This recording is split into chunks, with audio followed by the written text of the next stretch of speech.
Урматтуу туугандар, кандай жассыздарбы? Эми мынандай. Кече өткөндө да келип түшүндүрүп кеткенбиз да.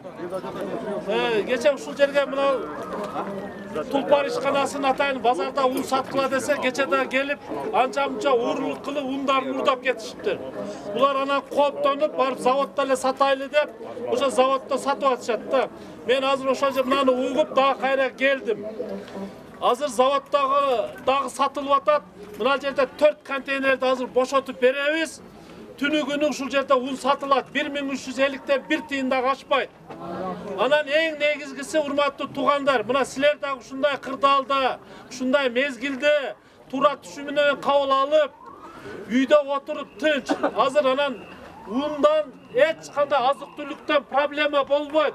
Мына ажиотажга алдырып атабыз. Алып сатардарлардын колуна түшүп атабыз. Жөн эле 5-6 чыптадан алып эртең бир ачарчылык келе тургандайда коркуп мына чыгып атабыз да. Уксаңар эми, ошон үчүн айтып атабыз, эч кандай мурункудан дагы ун кеңири болот. Мурункудан дагы миңдеген тонна ундар келип атат. Азыр мына уксаңар. Миңдеген тонна un келип атат. Миңдеген тонна budaylar келип атат.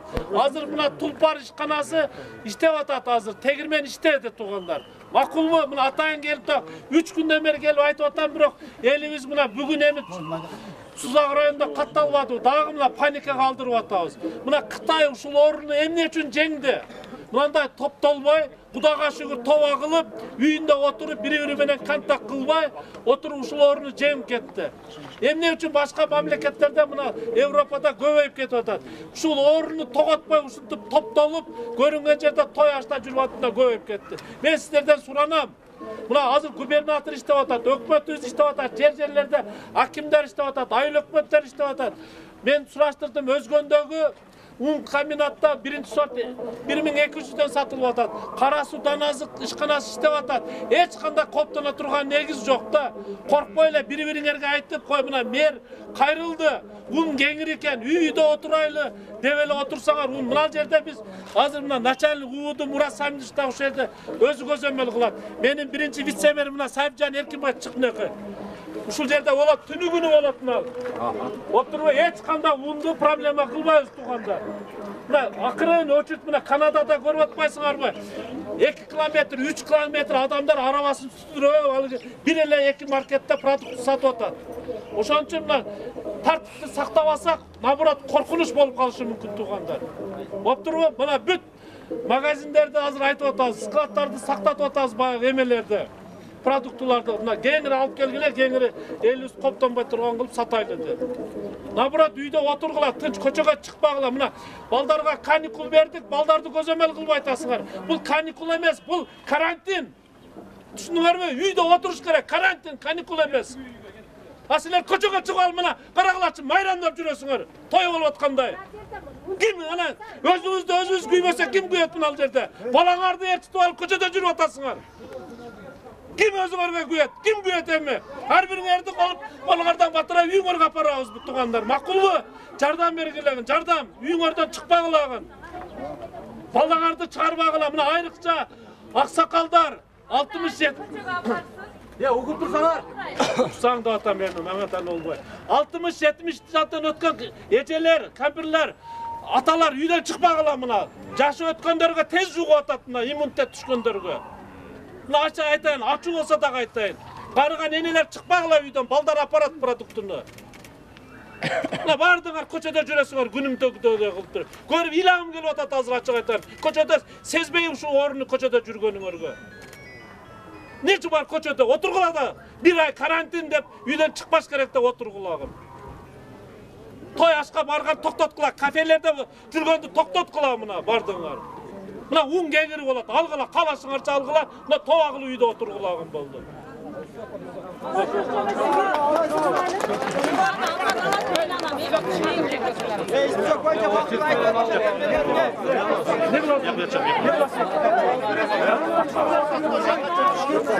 Ona списокто окугула.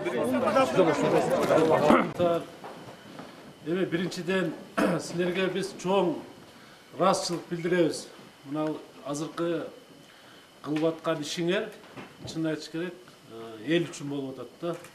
Азыр ушундай коңшу мамлекеттерде дүйнө жүзү боюнча мына бүгүн 160 мамлекетке жетти ушул оору түрү. Мына коңшу мамлекеттер Өзбекстан, Казакстан мына күндөн күнгө ушул оорунун саны өсүп атат да. Биз дагы ушул иш-чараны мындай иш-чара түзүп, ушул оорунун алдын ала бир топ күндөн бери аракет кылып иштеп аттык. Бирок тилекке каршы мына кече түндө бизде дагы ушу аныкталды.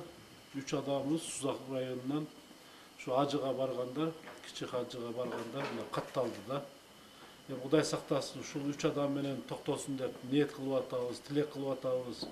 Бирок ал адамдар келип, канча адамдар менен мына туугандар менен жолукту, контакт болду. Мына биздин ош шаарыбызда деле 12 адам бар экен. Бирок алар тактап, Кудайга шүгүр ден соолуктары жакшы. Түндөтөн бери мына алар тактап, азыр обсервацияга жаткыздык, мына изоляторгачы. Ошону карап атабыз да.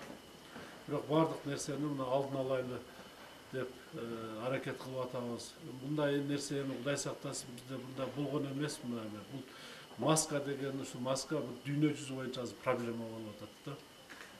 Мына мен сиздерди түшүнүп турам, мына өзүңөр дагы үй бүлөдө ата-энеңер дагы кооптонуп атса керек, баягы үйгө эле келе бербей, мындай маска тигип кыйналып атат деп. Бирок согушта деле 41-жылдык согушта деле элибиз биригип ушундай согушту жеңгенбиз да. Күнү түнү тылда ата-энелер иштеп, үйдөгүлөр иштеп дегендей.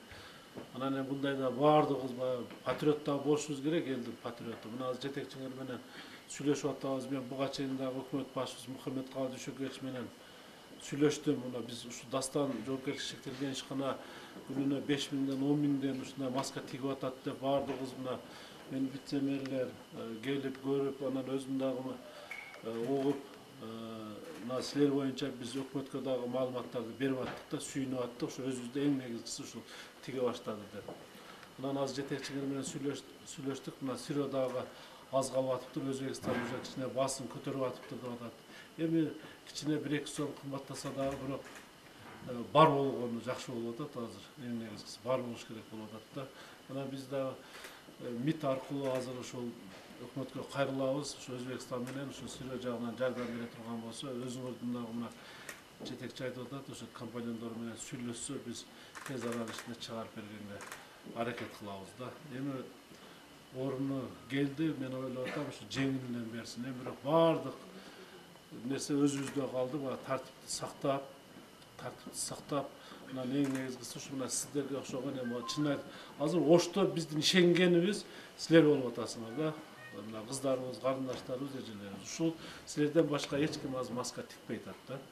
Ошон үчүн эми жакшы иштеп бергиле, мына биз деле эмне жардам болсо берели. Мына азыр НДСтен салыктан деп атат, кредити бар экен, ай сайын 650 миң сомдон. Ошол жактарын мындай узартканга макулбу, жардам берели.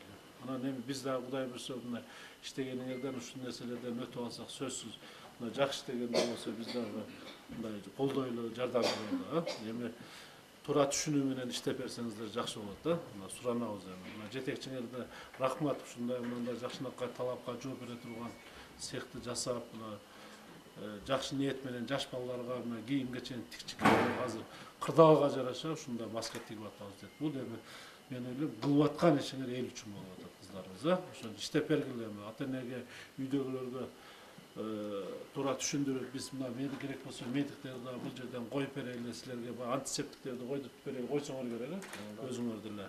Тамак ашты деле ушул жерге өзү уюштуруп атса керек. Биз дагы колдон келишинче силерди колдойлу, эми силер эл үчүн иштеп бергиле. Макулбу? Анан эң негизгиси ушул эмекенде дары-дармек, анан ушул маска аябай керек болуп атат. Макулбу? Анан башка сырт жактан дагы эми жардамдар келет, бирок биз күткөндөй баягы маска келиши оор кыйын болуп атат да. Берсе бир 50 миң, 100 миң бериши мүмкүн. Анан жалпы элибизди мындай камсыз кыла албайбыз да. Ошон үчүн силер шаардыктар үчүн, мына областтын эли үчүн, түштүк эл үчүн мына керек болсо мындай дем алып 2-3 миңге чейин иштегенге аракет кылышыңар керек. Макулбу? Сураныча мына. Азыр мына чын айтайын, эл үчүн иштеп атасыңар да. Ошону денсаулықты қарап, дем алғанда дем алып, құрсақ тойғызғанда құрсақ тойғызып, жақсы деп беріңіздер. Сұраначы, сұранысыңыздар. Мынан өзіңерге да Құдайым денсаулық берсін еме. Денсаулық беріп, ауырбай сырқабай, ушул кырдаалдан аман эсен баарыбыз тынч чыгып кетели. Чоң ыраазычылык билдиребиз. Мына Нооруз майрам келет атат, мына белгилебесек дагы ошо майрамга менен куттуктаймын. Мусулмандардын майрамы, Кудайым буйрса ушу жакшы тилек кылайлы ички күнүбүздө. Элибиз аман эсен, мамлекетибиз тынч болсун, Кудайым колдосун баарыбызды. Бүгүн атайын келип ушу тууп аткан шээрди көрүп, ыраазычылык айтып кетейин деп атайын келдик. Size de iyilik olsun. Size de çok rahmet. Başka ne de size sözünüz olsun. Size sorular olsun, yemek olsun, sorular olsun.